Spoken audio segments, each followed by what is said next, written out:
Sa pause. Old land sign. Alam niyo ba ibig sabihin nun? Awitin na yon? Hindi ko alam. German yata yun eh. O kung saan man galing na lupalop ng daigdig yung awitin na yon. Pero ang natatandaan natin, pagpasok ng bagong taon sa buhay Pinoy, oh, magsaya at magdiwang. Ganon. Joy to the world. That's right. Totoo yun. Bumabati kami sa inyong lahat. Buhat dito sa WRMN Radio sa New York with Miss Cindy Gonzalez. That's right. Merly and Merdit. At lahat ng technical dito, bumabati tayo ng masagana at manigong bagong taon sa inyong lahat ng mga nagsusumikap at magsusumikap. Huwag niyong kakalimutan yan. At yung mga babae dyan, na mga, I don't want to say it, you know, I cannot read this. May mga dumarating kagad ng mga pagbati rito eh. Basahin ko ba? Don Lino, pwede ba 2025 na? Huwag nyo nang pansinin yung mga sinasabi ng ibang mga listeners nyo sa social media. Yung mga babaeng bubuka-buka ka at naghahabot ng mahahalbot. Anyway, forget about it. Tayo ngayon ay manariwa. Ano ba ang naganap sa taong 2024 sa buhay Pinoy na masasabi nating napakasindi? Well, para sa akin, politika pa rin eh. Dahil ang politika sa bansang Pilipinas lalong sumisidhi. Gawa ng now, we are approaching Hunyo na kung saan magkakaroon ng malaking pagbabago sa pamamahala ng gobyerno ng Pilipinas. Ngayon, nagkakainitan. Papasok pa lang ang bagong taon, meron nang ginawa kagad ang Pangulong Marcos na hindi kaaya-aya. Ano yun? Tinanggal si Vice President Sara Duterte na kanyang pangalawa na top official na miyembro ng National Security ng Pilipinas. Ano pumasok sa utak nitong presidente na ito? Di ba niya alam na kung sakaling may mangyari sa kanya, ang hahalili sa kanya, ang Vice President, sinong ihahalili niya? Itong si kamag-anak niya o pinsan, ano pangalan nun? Martin Romualdez, Speaker of the House? Hindi pwede mangyari yun. Ang nasa saad sa batas, ang hahalili o next in line kung sakaling magkaroon ng aberya o may mangyari kay Bongbong Marcos na Pangulo, ang magpapatakbo ng bansa ay si Sara Duterte. No ifs, no buts. Inilagay siya dyan ng mga mamamayan. Si Cindy Gonzalez ang aga-aga. Anyway. Pero yung mga nakapaligid sa kanya, kay Marcos, hindi ko alam kung yung matandang hukluban na si Enrile na may kinalaman at may pakana ng declare ng martial law noong 1972 o Yung na-interview ko, pero wala na siya ngayon eh. Personal na na-interview ko, one-on-one. Dito, sa Amerika. Fidel B. Ramos. Hindi natin siya ngayon matatanong. Pero ito si Tanda, na 100 years old na, siya bang nag-a-advise dito kay Marcos? Meron ba silang binabalak na hindi kaaya-aya? Tanggalin mo national security? I-revamp mo? Maglagay ka riyan at isinama niya ang Speaker of the House, isinama niya ang Presidente ng Senado, tinamaan ng karambas. Hindi niya ngayon alam kung ano ang tingin sa kanya ng Estados Unidos. At doon sa may mga pagkaulol na komunista, nasabi na hindi, ano pakialam namin sa Amerika? Leche. Yun ang inyong swan song eh, kayong mga komunista dyan. Meron ba kayong magagawa kung kayo may nakaaway na bansa? Wala. Magaling lang kayo mang-away ng kapwa niyo Pilipino. Magaling lang kayong mag-away na katulad ko na isinisigaw ang katotohanan. Na wala akong mapapala. Kaya isigaw ko, kaya hindi.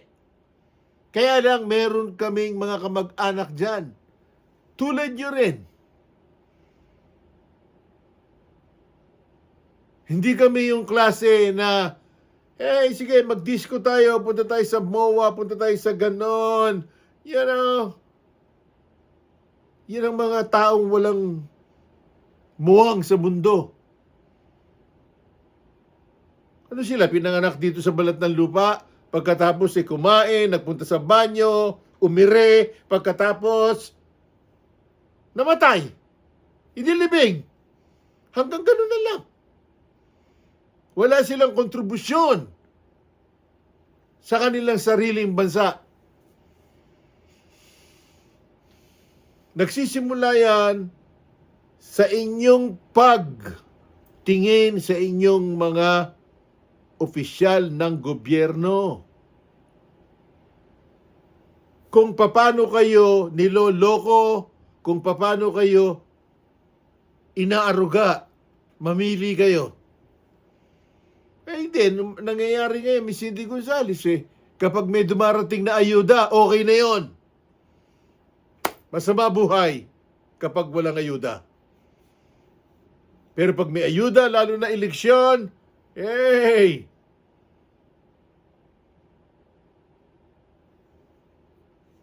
Everything is well and good. What a shame.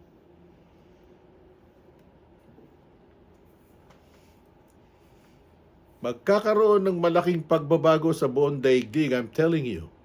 Right after January 20, 2025, pag-upo nitong Pangulo ng Amerika, lalo na ngayon, ibe-break ko sa inyo, ang Speaker of the House ng Estados Unidos, overwhelming ang Kongreso. Inilagay muli ang matapang at walang aatrasan na si House Speaker Johnson. Lagot. Na madikit yan kay Donald Trump. Ang padating na Pangulo. Sa makatweet kung anong maisip ng dalawa. At hawak din nila ang Senado, Republicans, kesa military o pagbibigay ng mga aid sa mga bansa o mga kung anuman, ang masusunod sila. Democrats out!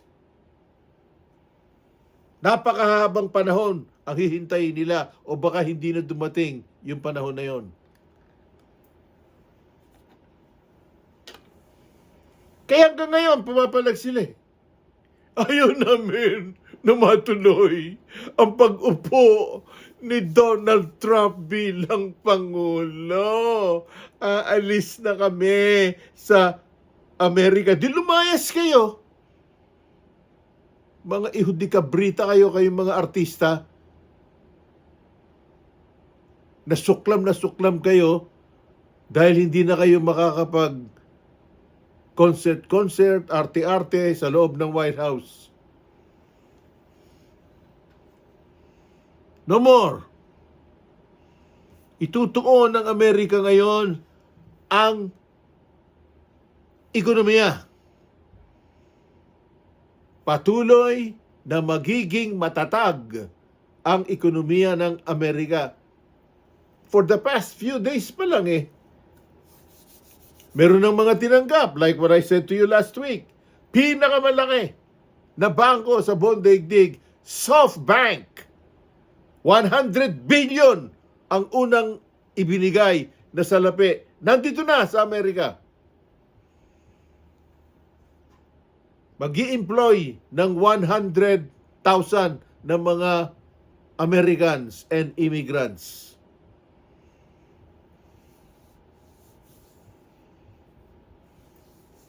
Kaya wala ko inaksayang panahon ngayon. Entrada pa lang, madinig yun na ang mga dapat yung madinig. Dahil we only have 1 hour or less dito sa ating earlier version ng Live with Don Lino Selye. That's right.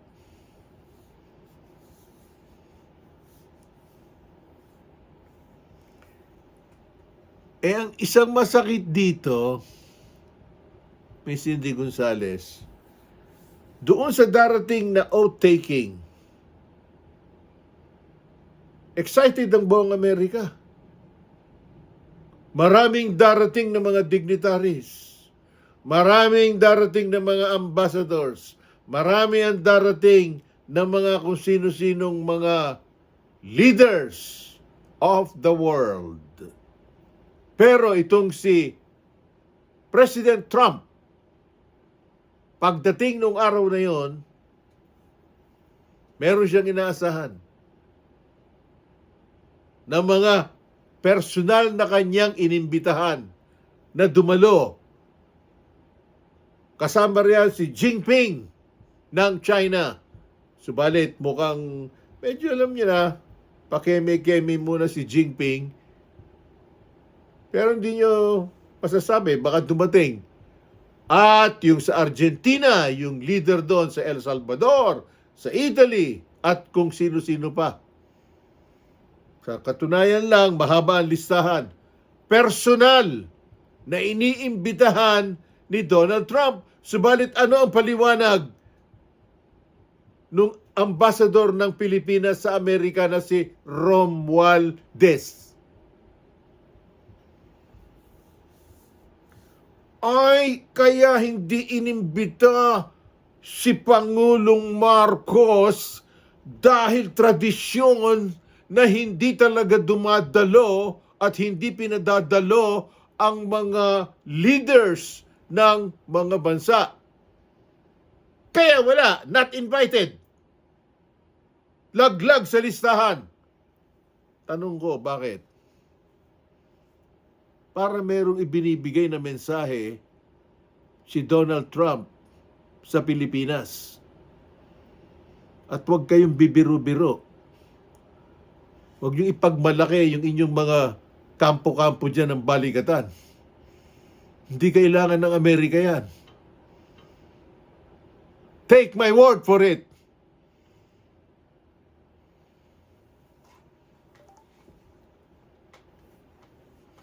Doon, ibigay niyo lahat yung kampo niyo sa China kung gusto niyo.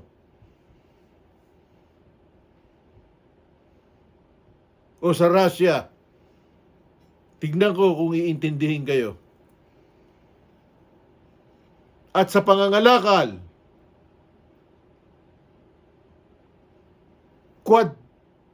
quadruple ang ekonomiya ng Amerika.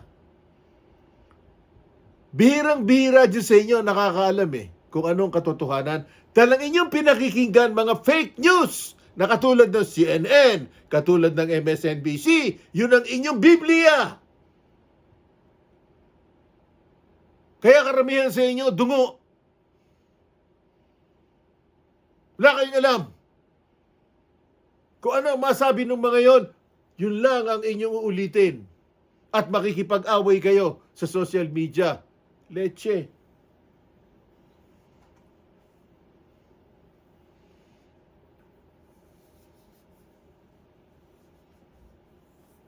Nakakagulat. Pinakamatalik na kaibigan ng Amerika ang Pilipinas sa Southeast Asia. Bakit hindi inimbitahan si Pangulong Marcos nitong darating na Pangulo? Nang mabagsik ang dating. Wala siyang iniisip na makakalaban sa politika dito sa Amerika. Dahil pulang-pula, Republican, lahat. Congress, Senate, at White House, Pentagon, lahat. Mga Boque de Guerra, ready to go. The CIA, the Defense Intelligence Agency, National Security, lahat, FBI. Mga hagad na mga kriminal sa buong daigdig.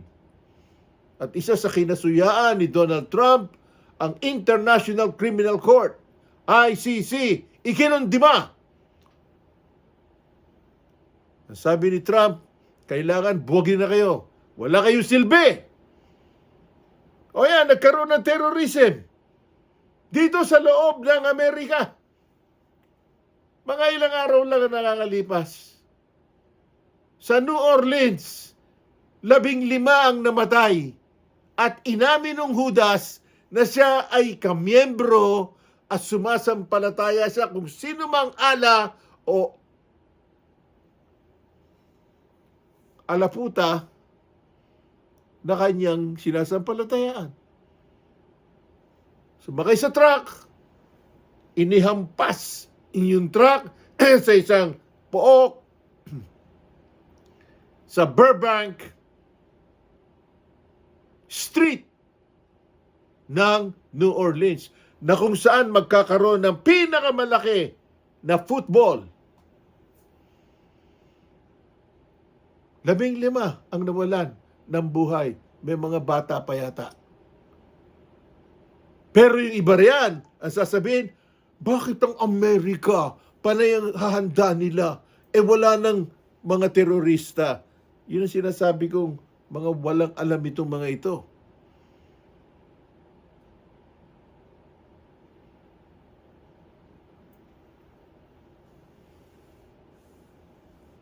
Ngayon, balik tayo kay Marcos. Bago ko pakawalan itong mga audio clip dito. Pinaka madikit na kaibigan sa Southeast Asia. Hindi kinumbida. Ano kaya ang dahilan? Dahil maraming komunista sa inyong House of Representatives? Na siguro napupuna ng mga intelihensyarya ng Amerika, people don't care. Wala namang mga armas yung mga yan. Kung meron man mga berdigones, hindi naman sila pwedeng manakop ng kapwa nilang mga Pilipino. Ano takot ang buong bayan na sabihin dyan sa Speaker of the House, bakit maraming komunista na ngayon dyan sa Kongreso, sa lower house? Actually, nagbuhat yan, in-expose yan last week ni Ka Eric. Sa totoo lang, pinangalanan niya. Pero hindi ko inilabas ang pangalan. Dahil sa loob-loob ko, kayo na lang ang humimay kung sino-sino yung mga yan. Nawawasak ng inyong pamalahan sapagkat ang kanilang intensyon buwagin ang gobyernong demokrasya ng Pilipinas. Now, narito at pakinggan nyo ang pag-uulat patukol sa hindi pagkakaimbita kay President Marcos sa darating na Enero 20, 2025. Narito. Trump's inauguration invitations raise eyebrows. President-elect Donald Trump has drawn international attention for extending personal invitations to select foreign leaders for his January 20th, 2025 inauguration, a departure from U.S. tradition where only ambassadors typically attend. Chinese President Xi Jinping was personally invited by Trump by a phone, though reports suggest Xi is unlikely to attend. Argentine President Javier Milei and El Salvador's President Nayib Bukele and Italian Prime Minister Giorgia Meloni have also been confirmed as invitees. However, Philippine President Ferdinand Marcos Jr. was notably excluded. Philippine Ambassador to the U.S., Jose Manuel Romualdez, clarified that it aligns with long-standing U.S. protocol which bars heads of state from attending inaugurations, leaving ambassadors to represent their countries instead. The selective invitations, while unusual, highlight Trump's approach to foreign relations, raising questions about the message it sends to excluded nations and signaling potential shifts in U.S. diplomacy. You hear it? Thank you nga pala kay Rex Selly o Selye.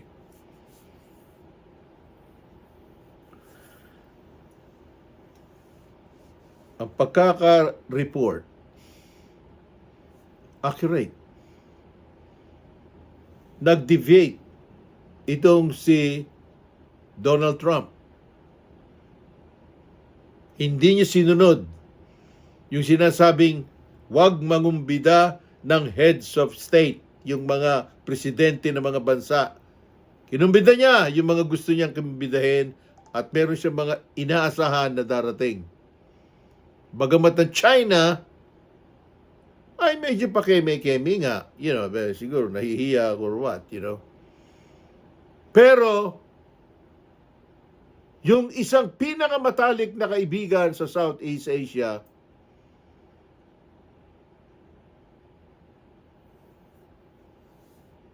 na bansang Pilipinas, ang Pangulo nila ay hindi kinumbidahan. Yun ang aking kine-question. Why?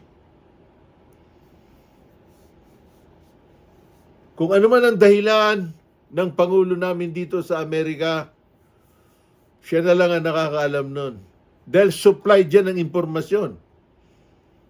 Hindi yan basta kikilos na isang gabi ay nagising at sinabi sa kanya ni First Lady Melania, huwag mo ngang kumbidahin yun si Bongbong Marcos.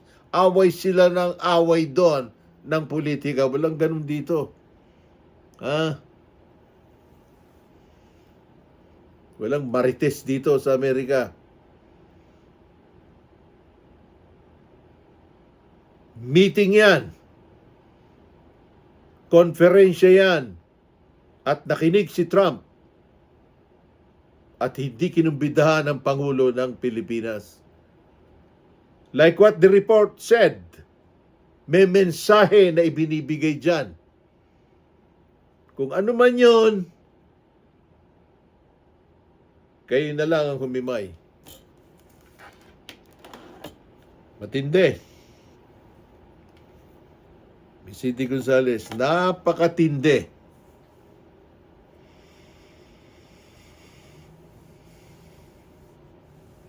Ngayon, may mga nagtatanong, ano ba yung update doon sa kinalalagyan ng pangalan o pagkatao nitong si Speaker Martin Romualdez dito sa kaso sa Amerika? That's right, it's a big case. Bribery. Dahil hindi pinag-uusapan ng mga media dyan sa Pilipinas. Bakit kaya? Dahil ba pag-aari ng mga Romualdez ang ABS-CBN na ngayon? Bakit itinatago nilang update? bulag ang mga Pilipino.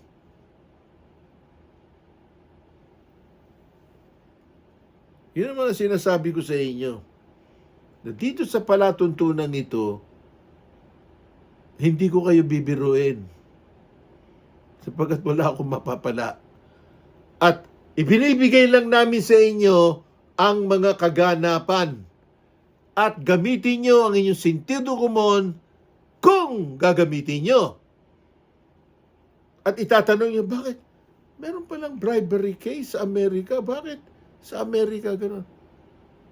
Si Speaker Romualdez, sa halip na yun ang asikasuhin niya ang gusto niya matanggal si Vice President Sara Duterte.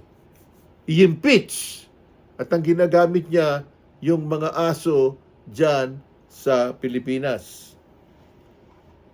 Anyway, narito yung pag-uulat na yan. Philippine House Speaker Martin Romualdez implicated in alleged bribery linked to Okada Hotel Casino and Universal Entertainment. A bribery case involving Philippine House Speaker Martin Romualdez, Universal Entertainment Corporation, and the Okada Manila Casino has drawn attention in the Delaware Court of Chancery. Allegations include the claims of bribery to influence Philippine authorities during a corporate dispute over Okada Manila, with evidence suggesting a Universal executive delivered a heavy luggage to Romualdez, possibly containing cash.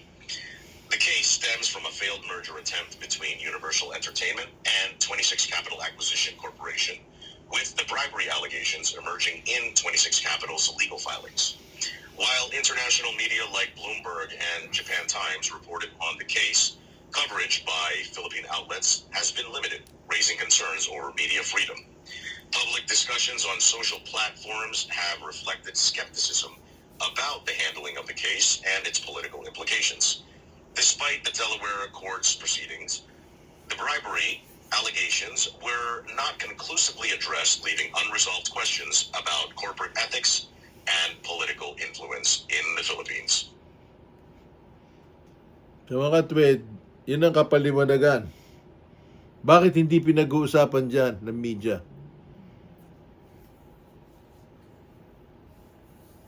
Very active ang kaso na yan sa Delaware, USA. Dito, sa Amerika. Involved dyan ang Okada, isang hotel, casino, dyan sa Pilipinas. Involved dyan ang malalaking korporasyon na sinasabi, yung isa nagdala ng kasi, isang maleta na cash, ibinigay kay Romualdez. Yun ang kaso rito. Siyang pinag-uusapan hanggang nagbabakbakan ang Universal Entertainment at yung nagdemanda.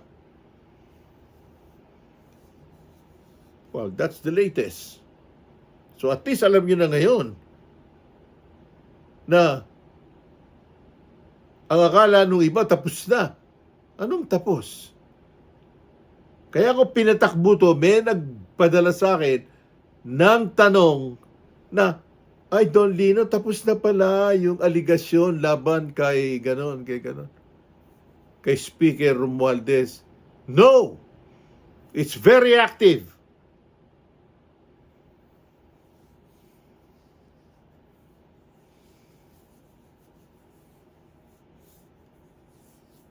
Ha? Ito sila Miss Cindy Gonzales. Tatlo ngayon sila. Si Meredith at si, Merly. Panay ang gano'n nila eh. Ang ibig sabihin nila, Don Lino, medyo dahan-dahan lang kasi ninenervous kami sa iyo. Ninenervous kami sa iyo. Patugtog ka muna ng mga medyo masayang mga musika.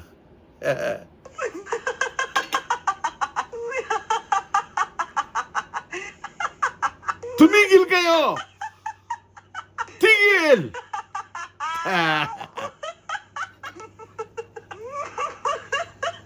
Naghahanap ako ng musika rito eh.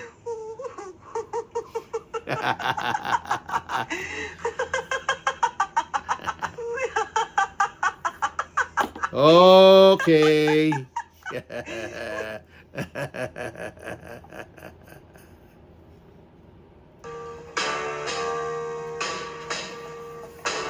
through a party in the county jail. The prison Oh, yeah. began to wail. The band was jumping and the drum began to swing. You should have heard the knocked out jailbird sing. Let it rock. Everybody let it rock. Everybody in old Baka maraming makukulong sa 2025 sa Pilipinas. I mean, Spider Murphy played his tenor saxophone. Little Joe was blowing on the slide trombone. Drummer boy from Illinois would crack boom bang. The whole rhythm section was a purple gang. Let it rock. Everybody let it rock. Everybody in the old cell block. Put down to the jail. Let it rock. Number 47 said to number 3, "You the cutest jailbird I ever did see. I sure would be delighted with your company. Come on and do the jailhouse rock with me. Let it rock. Everybody let it rock. Everybody in the whole cell block. Put down to the jailhouse rock. Rock. The King!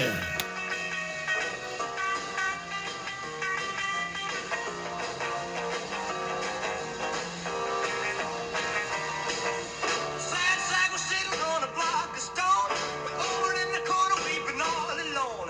The warden said, "Hey buddy, don't you be no square. You can't find a partner, use a wooden chair." Let it rock.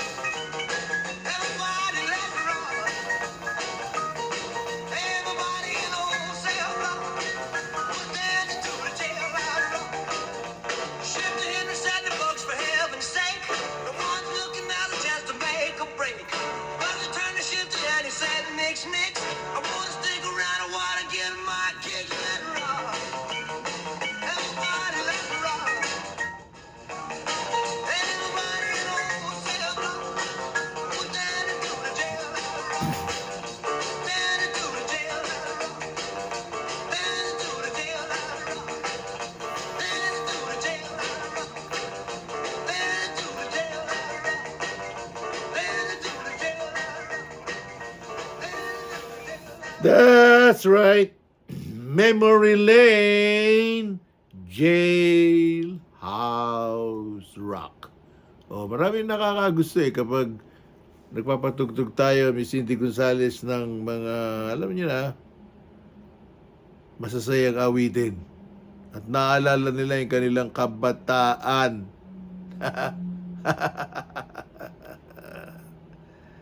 Anyway, huwag niyong kalilimutan na tangkilikin ang palatuntunang Sapagkat Mahal Kita. Simulcast tuwing alas 10 ng umaga ng Sunday via DCXL RMN News Manila at dito sa WRMN New York. Yung kalilimutan yan. At pinasasalamatan natin ang lahat ng tumatangkilik sa 558 DCXL RMN News Manila. Ang ating WRMN New York, USA, lalo higit sa ating himpilan. Walang iba, mga kasama kung hindi si Don Lino Celia. Sir, bata pa lang ako. Nadidinig ko na yun si Don Lino. Oo. Pero pinakikinggan ko na siya. Si Nakikinggan ko na siya, no? Sir Don Lino Oo. Celia. Sa WRMN New York, ang himpilan natin sa Estados Unidos. Yung idol natin. Idol Nakikinig pala natin. sa atin. Parang alam mo yung feeling na gano'n. And gusto ko yung mga views niya. Sa mga napapanahong usapin. Thank you sa mga suki natin dyan na nakikinig sa WRMN New York kay Don Lino Celia. At tuwing linggo, dito po sa ating himpilan partner, ang Sapagkat Mahal Kita. Alas 10 ng umaga yan hanggang alas 11 ng umaga, mga kasama. Live yan sa WRMN New York every Sunday. Ang Sapagkat Mahal Kita. Opo, ni Don Lino Celia ng WRMN New York, USA. Maraming salamat sa magkapeso na Rod Marcelino and Attorney Claire Castro para sa inyong kaalaman sa batas.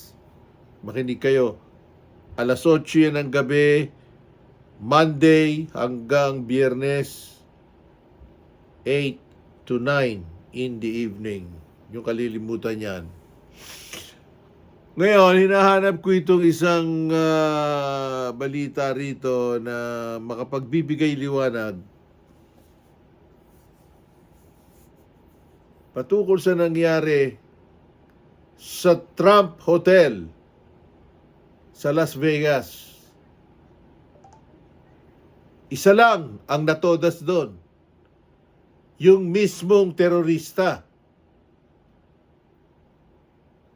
Pinasabog niya yung Tesla na napakagandang, mahal yun. Si Elon Musk ang may-ari niyang korporasyon na yan, Tesla. Dinala nung hunghang doon sa harapan ng hotel at pinasabog. Kasama siya. Anong tawag niyo ron? The suicide bomber. Kaya medyo napintasan ang FBI sapagkat yung ASEC, yung Assistant Secretary o Assistant Director ng FBI, nagsalita ba naman, Miss Cindy Gonzales? Baka yan lasing lang o... lasing? Punong-puno ng armas yung sasakyan. Talagang itong papaalis na administration, bano eh. Bano! Kaya nung yun ang nagsalita, mismong yung director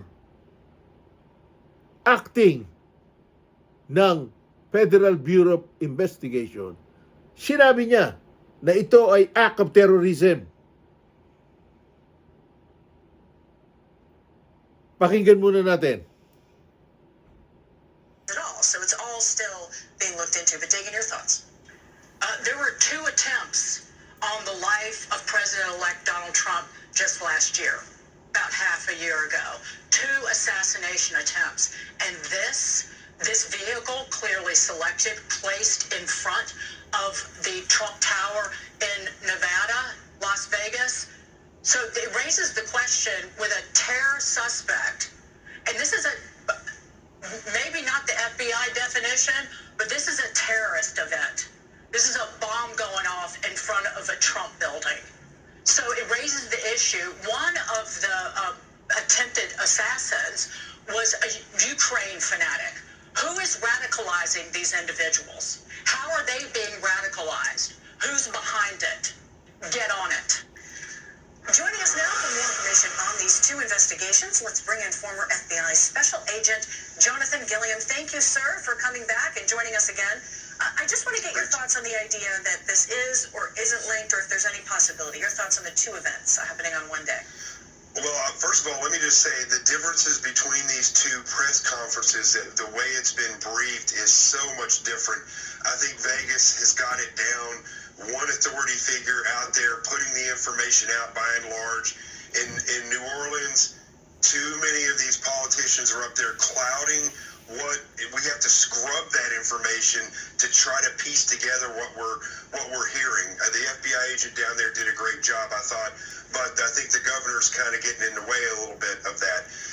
Because as we look at this and this information comes out, words like no definitive proof at this time tells me that they don't have any proof that there is or isn't a link.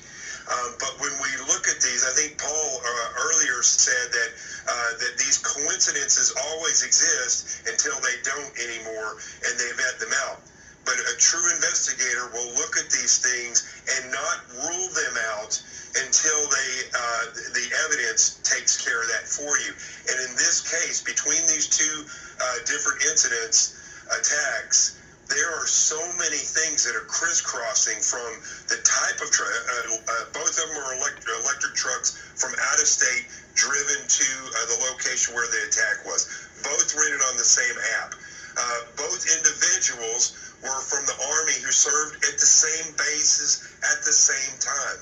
I mean, these are coincidences that really should cause pause and lead investigators to do a deep dive on what was going on when they knew or when they were in these bases. Did they know each other? Did they come in contact with the same handlers? Now, as far as the motivation goes, it looks like two different motivations, but this individual is no longer with us. The other guy had an ISIS flag.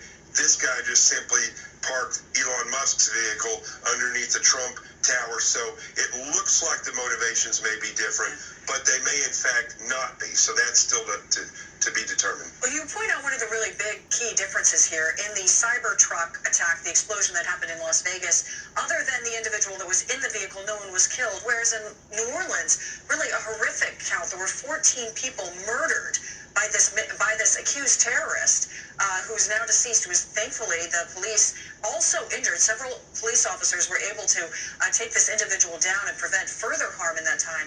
Now the big key information coming out about New Orleans, though, is that they believe, investigators just releasing in the last hour or so, that they believe that suspect was a lone actor. Your thoughts on that, and what a change it is from the perception that we were given yesterday that there could be even potentially a terror cell at work. Well, again, I don't like when investigators go out or these executives go out and make statements like that one day into the investigation. They should always temper that with, at this point in time, the information shows us, or all the information we have is that the individual worked alone, but we are still looking to see if there's others. This is very important distinctions in verbiage for the American public, so they don't just drop their guard. The American public is quick to drop their guard and say, hey, everything is great. When in fact... Everything is not great. Yun ang binabanggit ko kanina. Yung isang FBI ASEC, Assistant Director, nagsalita kaagad na, baka lasing lang yan pumasok doon sa kanyang jeep. Jeep ba yun? Kalaki-laki nung sasakyan na yun? SUV? Na napakamahal nun. At yun ay kanyang inarkila. Doon din sa inarkilahan nung nagpasabog ng the same SUV sa north ng Louisiana, sa New Orleans. 15 ang tinepok doon. Ano sasabihin nito? Na pareho ito nagmilitary ng Amerika. Parehong tinanggal ito sa Armed Forces ng Amerika. At pareho ito sumasamba kung kanino mang Judas. Kaya sinasabi nito nagsasalita ngayon na tunay na nakakaintindi ng pagiging Special Agent and Assistant Director ng FBI, mag-iingat ng salita. Gawa ng kung marinig ng mga mamamayan sa Amerika na katulad yun sa inyo, misa ginagawa ng mga pulis yun, everything is good, everything is fine, yung pala hindi. Buuin muna, kumuha muna ng ebidensya at sabihin sa mga mamamayan, konting ingat. That's right. Para makaiwas sa mga malagim na kasunod kung meron man. Tuloy natin. They may not know if it is. I really want to know what the explosives were that the individual in New Orleans used, and if those match up with these. If that is the case, then we will have a definitive link. If they don't, then the investigation still progress separately. I think that's going to be very telling. But with this individual in New Orleans, I would like to know more about the mosque, more about the people that he was around. Who helped him come up with this idea, or did he come up with it on his own, which typically does not happen? And also, when he was in the army in Afghanistan, did he have any contact with anybody over there? Did he get a handler over there? At what point did he change? All right. Jonathan Gilliam, thank you. Those are some great points. The FBI is asking anyone who knew this man to come forward, Shabadin Jabbar to come forward and talk about even the remote conversations they may have had with him in the days, in the months, and they're trying to piece things together. So great point. We appreciate your insights. That kind of misses a larger point, which is that we are at a heightened terrorist risk right now, and especially since the Hamas attacks against Israel on October 7th. 2024 was a record-breaking year for anti-Semitic behavior and aggression against our Jewish neighbors. Jewish Americans count for 2.4% of the population, but they're victims of 60% of religious hate-based crimes and violence. And so, I think that that's an important thing. We have to be vigilant. We've heard from the FBI that there is homegrown terrorist activity, and so the FBI has to stay vigilant. And then also geopolitically, we've got to keep at getting after those ISIS cells. After the precipitous withdrawal from Afghanistan, we've lost a lot of our over-the-horizon capability, but we've got to stay after the terrorism threat. Right, and ISIS-K, the Afghanistan branch of ISIS, they have been particularly active in propaganda and recruitment efforts. And we saw this. And we have no, intelligence-wise, to Rebecca's point, we have very little intelligence gathering left in that country because of Biden's botched withdrawal. Because of Afghanistan and the terror cells that developed and evolved, not just from Afghanistan, but also, let's go back to Pakistan. That's where a man drove a rented Tesla Cybertruck right up to the Trump International Hotel, where it then exploded, injuring 7 people. Jeff Paul is joining us live in Vegas with more on this. So, Jeff, what are we learning about the suspect? Well, yeah, Bill, we're learning, according to the Associated Press, the suspect is Matthew Leibelsberger, but according to our sources with U.S. defense officials, Fox News has learned that he was active duty special forces and most recently a Green Beret who was on leave from Germany at the time of the incident. We also know that Cybertruck involved, well, it was rented from the state of Colorado. A short time ago, the FBI confirmed a team along with another team from the ATF and local police are searching a home right there in Colorado Springs. They say this is in fact related to the truck explosion right here in Las Vegas. All of this happening as investigators try to figure out if there are any possible ties to terrorism or if it's somehow related to the attack in New Orleans. Investigators there had this to say when asked about a possible connection between the two incidents. There's also an FBI investigation in Las Vegas. We are following up on all potential leads and not ruling everything out. LA area of the Trump Hotel. Seconds later, witnesses saw smoke inside the truck. Then there was a flash and then an explosion. Inside was the driver, the sole occupant, and later investigators discovered gasoline canisters and large firework mortars. The driver died, but 7 innocent bystanders were hurt. However, the local sheriff here in Nevada saying that the explosion could have been far more devastating. The fact that this was a Cybertruck really limited the damage that occurred inside of the valet because it had most of the blast go up through the truck and out. In fact, if you look on that video, you'll see that the front glass doors at the Trump hotel were not even broken by that blast. Patindi. Isipin nyo kung naipasok yung sasakyan na yon sa loob ng Trump Hotel sa Las Vegas, na napakagandang hotel nun. I've seen it. Aba, maraming madidisgrasya sapagkat maraming laging mga bisita doon sa lobby. So, hindi natin masasabi na yan hindi terrorism. Both incidences sa New Orleans, 15 ang namatay. Dito, yun lang suicide terrorist ang namatay. Pinasabog niya dahil hindi niya maipasok yung sasakyan dun sa loob ng hotel ng Trump International, otherwise known as Trump Hotel. Hindi yun casino.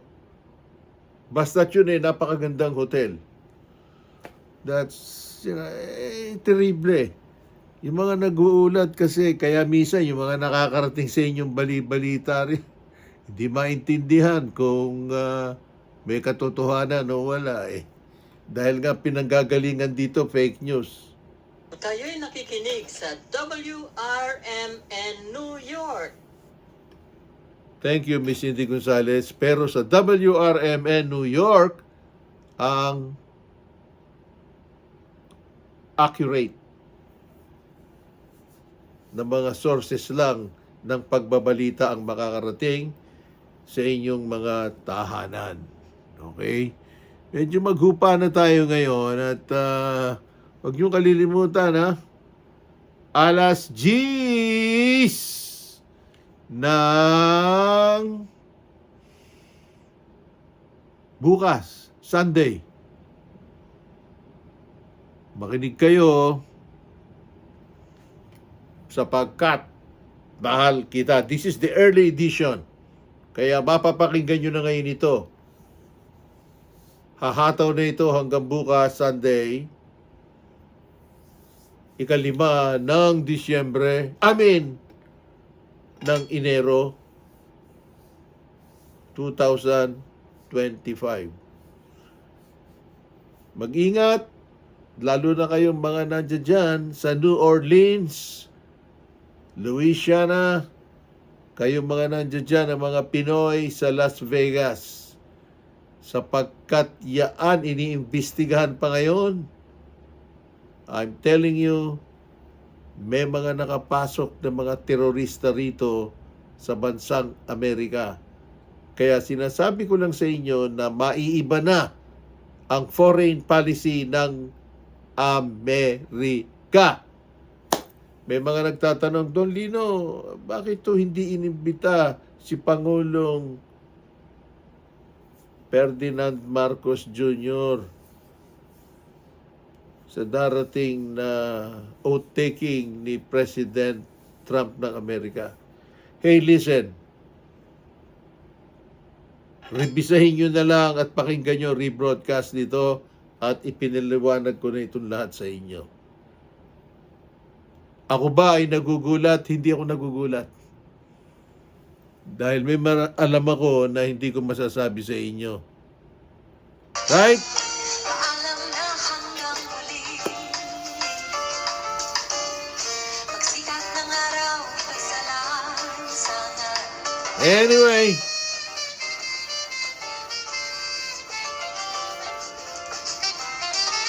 paalam na hanggang muli.